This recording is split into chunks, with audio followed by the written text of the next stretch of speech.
পাহাড়ে মেঘে মেঘে বাড়ি বেলা, সবুজ বনানীর সাথে জড়িয়ে আছে এখানকার সংস্কৃতি। তারই চর্চা ও সামাজিক আয়োজনের প্রাণকেন্দ্র হিসেবে নির্মাণ করা হয় অরুণ সার্কি টাউন হল। পার্বত্য চট্টগ্রাম উন্নয়ন বোর্ডের অর্থায়নে নির্মাণ করা হয় এই আধুনিক টাউন হলটি। 2017 সালে উদ্বোধনের পর অনেকদিনই সরকারি বেসরকারি নানা অনুষ্ঠান ও সেমিনারে মুখর ছিল এই টাউন হল। কিন্তু 2023 সালের ভয়াবহ বন্যা বদলে দেয় পুরো চিত্র। বন্যার পানিতে ব্যাপক ক্ষতিগ্রস্ত হয় টাউন হলের অবকাঠামো। এরপর থেকে কোনো সংস্কার হয়নি। ভবনটি এখন প্রায় ভুতুড়ে ও পরিত্যক্ত। সুন্দর একটা টাউন হল, আমাদের সৌন্দর্য পর্যটন এলাকা বান্দরবান, কিন্তু এখানে একটা প্রোগ্রাম করতে পারতেছে না, অপরিষ্কার। এটি একটি ভূতের বাড়ির পরিণত হয়েছে। বিভিন্ন ঘাস উঠে গেছে, বিভিন্ন দামি জিনিসগুলোতে এগুলো নষ্ট হয়ে যাচ্ছে। গত কয়েক বছর ধরে এটা একদম পরিত্যক্ত অবস্থা পড়ে আছে, যার কারণে আমরা আমাদের সেই আগের জৌলুসটা ফিরে পাচ্ছি না।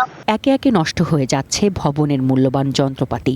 অচল হয়ে পড়েছে সেন্ট্রাল এসি, জেনারেটর ও লাখ লাখ টাকার সাউন্ড সিস্টেম। কোটি কোটি টাকা ব্যয়ে নির্মিত গুরুত্বপূর্ণ স্থাপনাটি বছরের পর বছর অযত্নে পড়ে থাকায় জনগণের অর্থের সঠিক ব্যবহার নিয়ে প্রশ্ন উঠেছে জনমনে। নতুন সরকার এটা নিয়ে নতুন ভাবে চিন্তা করে বা এটাই যদি একটু সংস্কার করে, তাহলে বান্দরবানবাসীর জন্য, বিশেষ করে যারা স্কুল পড়ুয়া, কলেজ পড়ুয়া বাচ্চারা আছে, ওদের জন্য ভালো হইতো।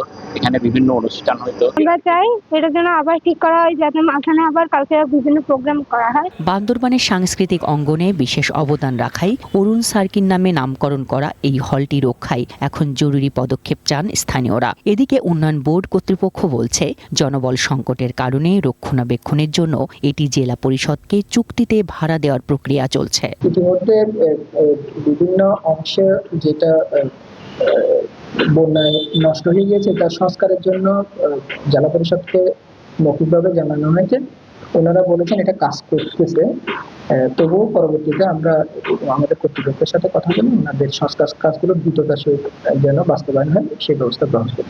আমলাতান্ত্রিক জটিলতা কাটিয়ে দ্রুততম সময়ে সংস্কারের মাধ্যমে এই টাউন হলটি আবার তার পুরনো জৌলুসে ফিরবে, এমনটাই প্রত্যাশা বান্দরবানবাসীর।